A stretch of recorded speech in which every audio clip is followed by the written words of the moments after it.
Let's say that all the hatred and anger of humanity and the gods during the lead up to God of War Ragnarok has given life to Godzilla.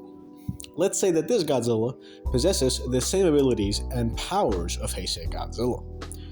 And Kratos is tasked to defeat this beast without any help from Freya. But Devon, why is Freya dead? Says one of the voices in my head.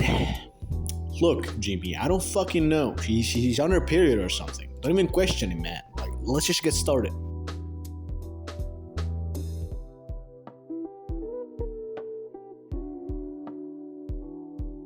To make this video a little bit more interesting, I won't focus too much on their individual scaling, instead going over possible win conditions and hacks.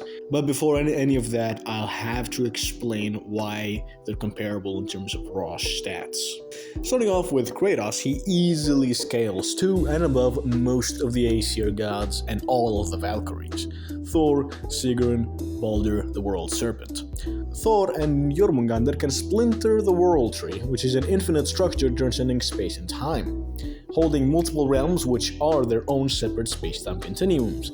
This is fifth-dimensional, not at all inconsistent, as Kratos can blow Gjallarhorn successfully, which bridges all realms together through the entirety of the World Tree. A feat that otherwise requires a portion of the Light of Alfheim, an extremely powerful construct that transcends everything in Midgard, including the fifth-dimensional strands of the Yggdrasil. Possible 6D material right there. To further prove the validity of fifth-dimensional scaling, for Kratos, he is comparable to Garm, who can rip open realm tears across all realms by literally eating space and time. Kratos can also overpower lindworms who eat Yggdrasil and threaten to eat all of the cosmology if given enough time, and is also comparable to Nidho, who can create realm tears and also eats the Yggdrasil, as well as being vastly superior to the Lindworms. Valkyries, who Kratos again scales to and above, possess the ability to harm the World Tree and create realm tears as well. I could go on, but I think it's pretty obvious that Kratos is a fifth-dimensional character. Possessing fifth-dimensional power immediately necessitates immeasurable speed as well, given normal speed is based on space and time. So anyone transcending space and time would have immeasurable speed. However, if you disagree with this, Kratos can traverse through the realm between realms, a void that is on the same level as the Yggdrasil, and outside all realms, the realms being space-time. He also scales to the Valkyries, who can travel to every fight across every realm, travel through realm tears, and so on. So yes, Kratos is infinitely fifth-dimensional with immeasurable speed. What about Heisei Godzilla? Dumb black ass. Heisei is no slouch in the bullshit power department either, with his many statements getting him above Mothra Leo, Orochi, and the Showa series as a whole. The cosmologies and characters of each of these verses possess consistently high universal and fourth-dimensional scaling, Mothra Leo being stated superior to every Mothra prior to himself, and then obtaining amps that surpass infinity, which would provide, obviously, fourth-dimensional all the way up to infinitely fourth-dimensional scaling, depending on where you would like to put Showa Mothra at. Orochi is capable of tagging the bird of Amaterasu, which flies beyond dimensions, through dimensional cracks, as well as through time. An immeasurable speed and arguably fifth-dimensional feat.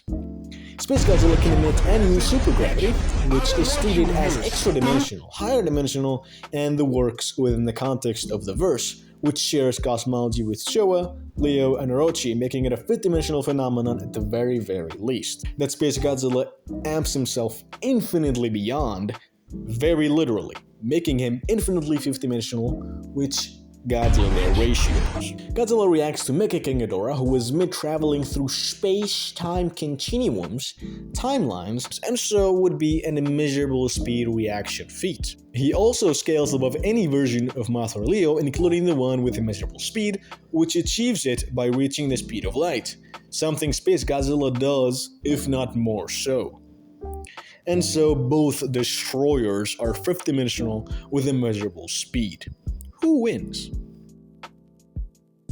So, how would Kratos approach a fight against Heisei Godzilla? Well, we know he looks for weak spots most of all, and given Godzilla's weak spot is inside his own body, Kratos won't know. He'll try Heisei's mouth, his eyes, his balls, if he finds any. Throw the axe, use the Helios runic. Now, would it do damage? Sure. But Heisei will just regenerate and adapt. It's what he does. Then, the latter will start blasting. I don't care how much clout or money you have, they'll always love you, bro.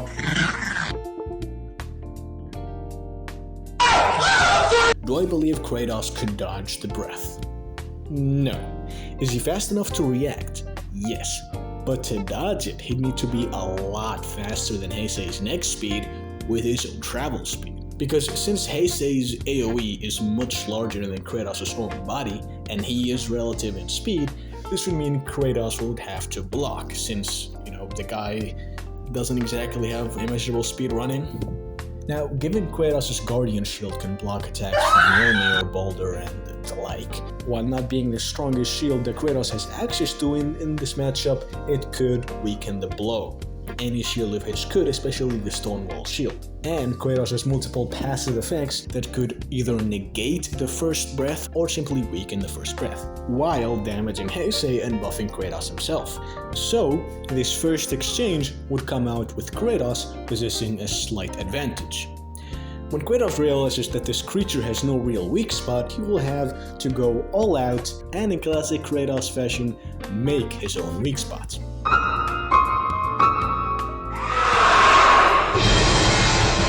Now, Kratos has a lot of ways of damaging Heisei. Aside from his bare hands and his legendary weapons, he has multiple ways of using Bifrost, soul attacks, poison, he has soul swords, all that kind of good stuff. With all the prior mentioned hacks possessing the ability to negate durability, to weaken an enemy, to negate regeneration, and all that kind of goofy, overpowered stuff. So, if Kratos is aggressive enough, he could cause Heisei pretty intense damage.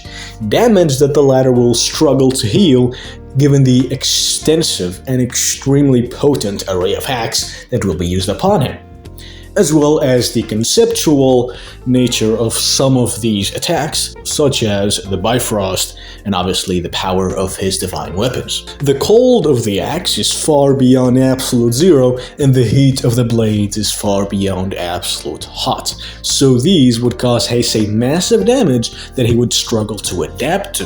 Heisei's ability to adapt is interesting, as he gains resistance to things and even reverses them on the spot. He also becomes more powerful at an extremely fast pace, either passively or by absorbing energy from attacks to stack the power of said attack upon himself. So things like the cold, the heat, the regeneration negation, and generally the lower end hacks that Kratos will be using will likely be adapted to, perhaps even reversed in some way. But I just don't see Heisei adapting to the more abstract stuff like the conceptual manipulation, the pretty high soul hacks, and other stuff. And while I am aware that there are metas for Heisei possessing hacks of this tier, none of them are as intense and as valid as Kratos' own hacks and abilities to affect concepts and souls and all that kind of good stuff. Now, would Heisei survive? For a time, sure, and he may even grow to surpass Kratos in power if the latter's many amps and his own passive power growth prove insufficient. However, I believe that in this round, Kratos' win condition would be the Draupnir Spear. Using this ability, the Elemental Siphon, it can absorb a creature's element of choice and remove the resistance to it, giving it to Kratos himself. Given Heisei doesn't really have an element of choice, aside from radiation, which in and of itself is powered by any and all energies that Heisei absorbs. So Kratos would be removing Heisei's resistance to basically everything, given that any energy that he absorbs is turned to radiation. Therefore, Kratos would be taking away all of Kratos' resistance to the divine weapons, to the poison, the Bifrost, and all the other stuff. This would prove lethal. Even if you say that would adapt to his resistances being taken away, the spear would just take the new level of resistance, absorb it, and nullify it via that. That's how the negation works. It doesn't actively negate resistances, it simply takes them. And to say that Heisei could adapt to something being taken from him is pretty dumb, since if that was the case, he would have adapted to a lot of the enemies taking energy from him, but he never did. So, trusting in the fact that Kratos would understand that Heisei adapts, and would therefore utilize the Gungnir Spear to take away the resistances that Heisei gains, he would use one of his many powerful attacks, many powerful soul hacks, conceptual hacks, and all that kind of good stuff to murder Heisei and his weakened, non-resistant self. How could Heisei win this fight? Overpowering Kratos, absorbing the power from his attacks, and hopefully not being adapted to mentally by Kratos fast enough. However, whoever wins, it's going to be an extremely tough near-death battle because both of them possess win cons that the other one can negate. But I side with Kratos' superior battle intellect and superior arsenal of varied hacks. If you enjoyed this video, please do subscribe for more of my beautiful voice yapping in your ear. And until the next one.